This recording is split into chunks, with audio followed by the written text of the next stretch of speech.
नमस्कार।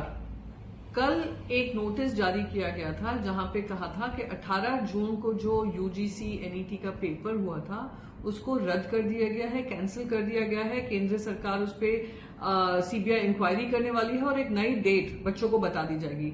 इसके लिए एप्लीकेशन 11 लाख से ऊपर बच्चों के थे, जिसमें से 9 लाख बच्चों ने इसकी परीक्षा दी थी।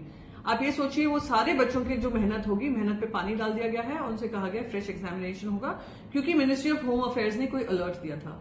वैसे ही नीट का जो 2024 का वो हुआ है, पेपर हुआ है, उसमें भी पेपर लीक की बात आई है, जहां बिहार पुलिस बकायदा इन्वेस्टिगेशन कर रही है और उसमें से जो आरोपी हैं, आरोपियों ने कन्फेशनल स्टेटमेंट दिया है कि उन्हें 30 से 32 लाख रुपए लेकर, ये एक इंटर स्टेट रैकेट चल रहा है, 30 से 32 लाख रुपए लेकर इन्होंने पेपर को लीक किया था। 4 बच्चे पाए गए हैं जिन्होंने कन्फेशनल स्टेटमेंट दिया है कि हाँ, उन्होंने पैसा देकर उन्होंने वो नीट का पेपर उनको 1 महीने पहले मिल गया था, जो कि हूबहू था जो फाइनल एग्जाम में आया। फिर भी उस पर कोई सीबीआई की जांच नहीं हो रही है। धर्मेंद्र प्रधान आकर डिफेंड कर रहे हैं, देश के एजुकेशन मिनिस्टर डिफेंड कर रहे हैं कि कोई लीक का बात नहीं है और हम इस पर कार्रवाई नहीं करेंगे।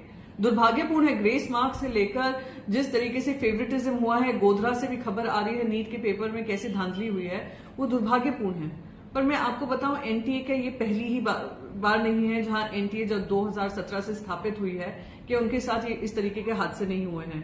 मैंने अपने ट्विटर के माध्यम से बताया कैसे नीट जो 2022 का पेपर हुआ था, उसमें मास रिगिंग और मैल प्रैक्टिसेस हुई थी, जिसमें सीबीआई ने 18 जुलाई 2022 में 8 लोगों को अरेस्ट किया था।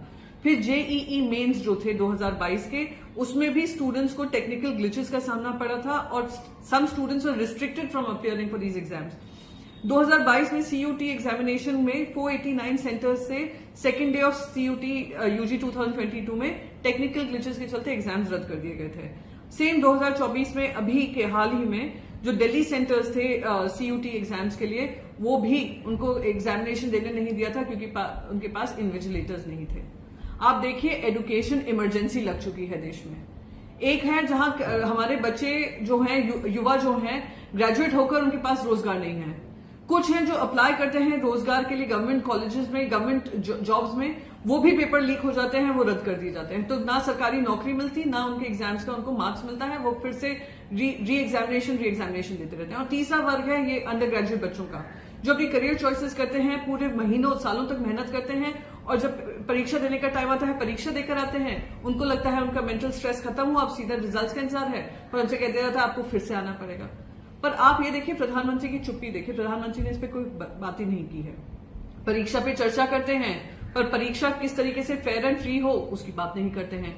एजुकेशन मिनिस्टर ने तो पल्ला ही झाड़ दिया है। सीबीआई इंक्वायरी की हमने मांग की है, वो भी उसने पल्ला झाड़ दिया है। आज होम मिनिस्टर से पूछना चाहती हूँ, होम मिनिस्टर ने ये जो एग्जाम हुआ है एनईटी का, उसके बारे में तो उन्होंने कैंसिलेशन कर दिया। आप नीट की इलेक्शन और ये जो पेपर लीक है उस पर आप चर्चा क्यों नहीं करें? और लास्ट, मैं नीतीश कुमार जी से पूछना चाहती हूँ, आप ही की बिहार पुलिस है जिसने इन्वेस्टिगेशन किया है, आप ही का इकोनॉमिक ऑफेंसेस यूनिट है जिसने ये इन्वेस्टिगेशन किया है और ये सामने जनता के सामने सच्चाई लाए हैं।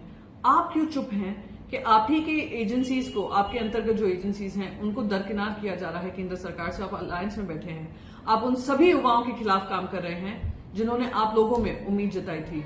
पर हम बता दें कि अगर इस पर कार्रवाई नहीं होगी, हम पूर्ण तरीके से इसकी लड़ाई लड़ेंगे और हम ये जो गांधारी जैसी पट्टी बांधी हुई है सरकार ने, इनकी पट्टी को खोलने का काम करेंगे।